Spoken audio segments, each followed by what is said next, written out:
個自細喺溫室長大、品性單純嘅乖乖仔，點解會選擇去服侍一班品流複雜，甚至係曾經沉淪毒海嘅青少年呢？我哋今日請嚟香港基督教德生團契嘅社工卓冰峰同你分享。冰峰你好。Chester 你好。冰峰話：其實你都係一個乖乖仔咁嘅樣㗎啦。咁有咩引發你咧去從事社工嘅工作，同埋服侍呢班即係曾經吸毒嘅人嘅？其實我開頭嘅時候咧，我喺一間嘅基督教中學裏邊去讀書啦。咁我其實爸爸媽媽咧都係自細好錫我嘅，咁所以咧即係我自己咧都冇乜經歷過一啲好大嘅問題。咁喺即係我中三嘅時候咧，我就去立志咧係想成為社工。咁感謝神咧，俾我喺大學嘅時候真係可以入到社工系啦。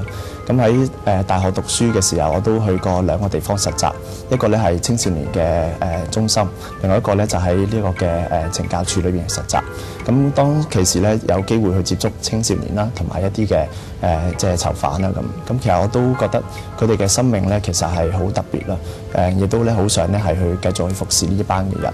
咁神咧亦都俾我咧係有機會咧去見到德生團契咧去請人啦。咁喺嗰陣時咧，我就去嘗試去申請啦。咁同埋即係啱啱畢業，咁我見到嗰個嘅廣告裏邊咧，佢話要請有2年經驗嘅。咁但係我自己一啲經驗都冇。咁我就同神祈禱啦。我話神啦，我就即係去祈禱啦。若果咧係第一份嘅工作，即係我就認定係你嘅旨意啦咁。咁唔知點解就總幹事見完我之後，跟住咧就請咗我嚇。咁我就一做咧就做到而家啦。哇！即係神真係開路啊！聽你禱告，跟住然後咧就喺度服侍啦。但係其實你個背景啦係一個即係好似係溫室長大咁樣樣，同一班即係誤入歧途嘅青少年，其實佢哋即係兩個生命都好似好唔同咧。你點樣可以同佢哋相處，或者點樣可以融入佢哋生活裡面嘅？其實初時咧都好困難嘅，因為咧我同佢哋咧嘅文化背景咧好唔同啦。咁佢哋講嗰啲嘅術語咧都係即係好唔同嘅。例如話佢講揩字啦，有一次咧我啱入村嘅時候，即係開頭嗰個星期，咁有個學員就話呢個揩字嚟㗎，唔使理佢嘅。咁我就唔知咩揩字咧，我以為係 KIND kind 仁慈咁解。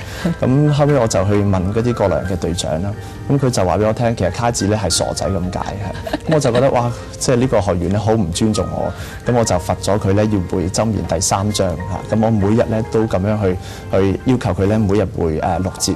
咁跟住咧就分做5日咁樣去背。咁我就透過嗰個機會咧係同佢去傾偈啦，去了解佢啦咁。要自己咧肯主動啦，咁同埋咧即係對於佢哋嚟講，我自己雖然咧讀過社工，但係咧喺裏邊我覺得都係一個嘅即係完全都係由重新去開始學習。咁面對一班即係過來人嘅同工，我見到佢哋咧係有一個好有能力咧喺當中去同嗰班嘅青少年人咧一齊去溝通。咁我就從佢哋嘅身上咧亦都有好多嘅學習啦。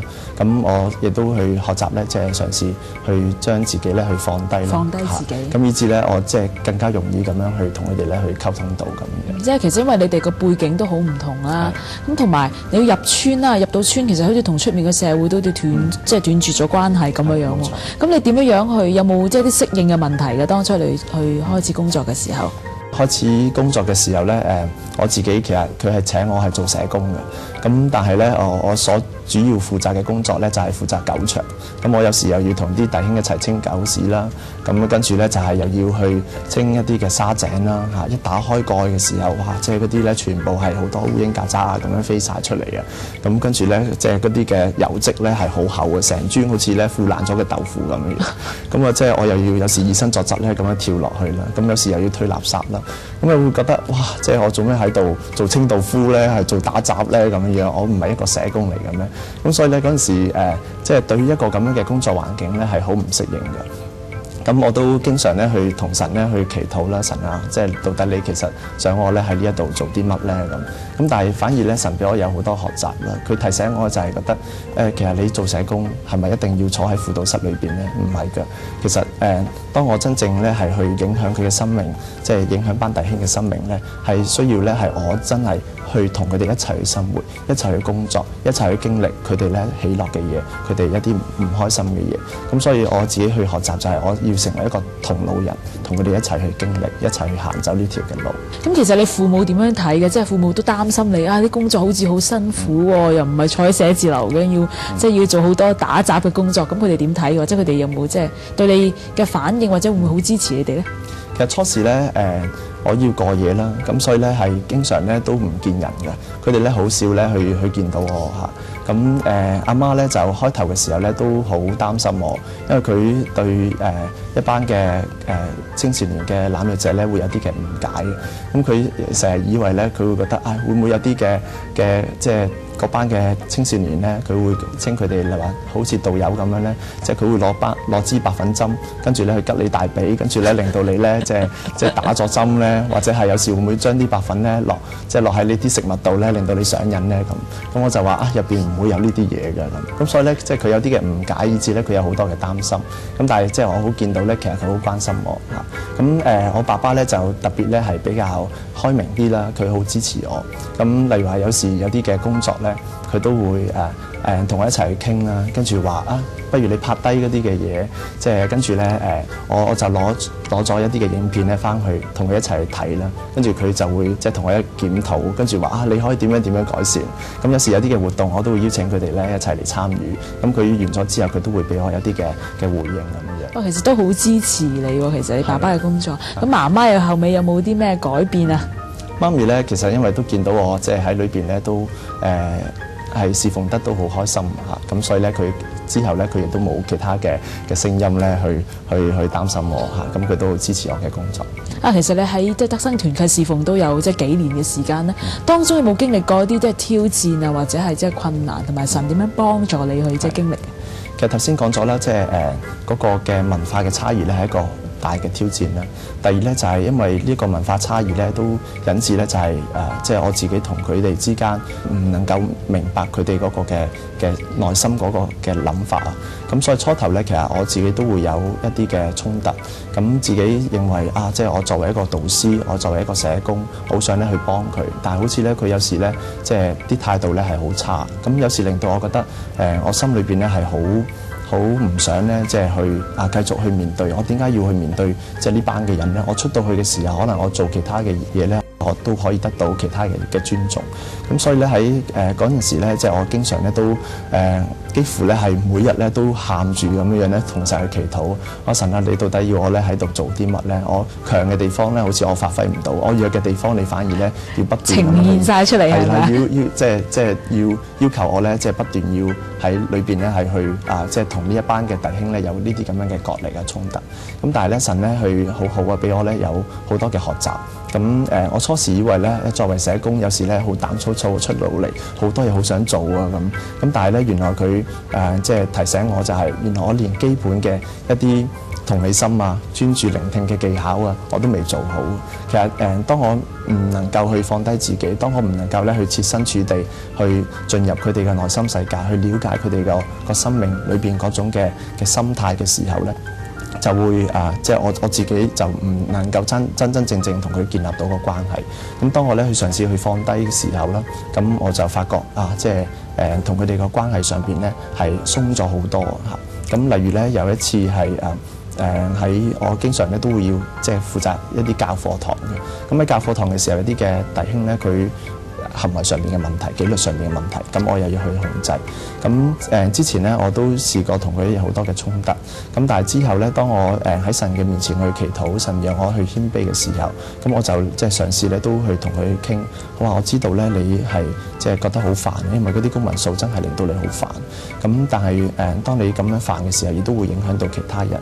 我不如建議你就係即係首先你做咗你識做嘅先，咁之後咧我再有問題我再同你傾啦。咁其實佢都覺得呢個導師唔係再去話即係罰我話我你即係你唔乖啦，我就罰你抄經啊，又罰你即係要跳圈啊咁樣。我哋中間即係入邊會有一啲嘅懲罰咁佢聽完之後咧，佢就乖咗好多啊。之後咧佢好肯去做嗰啲嘅嘢嚇。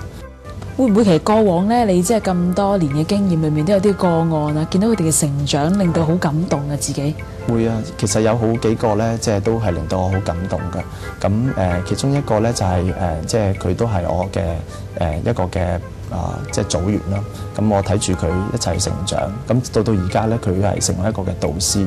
佢喺當中咧，佢自己咧畢業完咗之後，咁佢就去繼續咧去進修啦，去讀一啲嘅即係生涯嘅訓練啦嚇。咁佢而家咧成為一個嘅呢個嘅精英隊啦、歷奇輔導嘅導師啦嚇。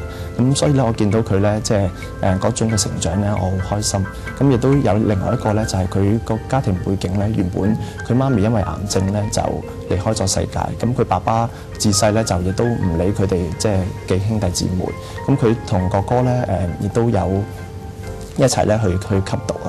咁哥哥咧亦都係幾年前咧，因為即係自己都即係忍受唔到自己咧，即係繼續去吸食白粉，咁以至咧就打白粉針咧就離開世界。咁佢自己其實佢因為都吸食咗10幾年，佢都對於即係成個即係自己係咪能夠去成功戒毒咧，佢都係冇嗰種嘅信心。咁佢開頭嘅時候咧係好即係內向嘅，好唔中意將自己嘅問題咧去表達俾人哋聽。咁去到後期咧，即係佢慢慢開放自己啦嚇。咁去到最尾佢即係畢業嘅時候，佢跟住咧就跟我去返教會。咁亦都喺即係教會裏邊咧，佢成長。佢係一個好有恩賜嘅人，喺音樂嘅上邊咧，佢好有恩賜啊！即係無論係彈琴嘅吉他、bass 啊、鼓啊各方面咧，佢都係彈得好好。咁所以咧，佢因為我教會啱啱好係即係成立呢個敬拜隊，咁佢喺入邊咧，佢甚至成為一個敬拜隊嘅導師。咁佢有一次我生日嘅時候，佢話佢冇乜嘢送俾我，佢就寫咗張書籤，佢話我應承你，我願意咧係將做好自己咧，成為一份嘅禮物去送俾你嚇。咁到而家佢已經留喺德新團契裏邊咧，係即係做咗2年嘅同工。係，原來人生命改變咧，對於我嚟講，你哋真係好大嘅鼓勵喎。希望神咧繼續藉著你嘅謙卑去祝福更加多嘅人。好多謝冰峰同我哋分享。多謝你 Chester。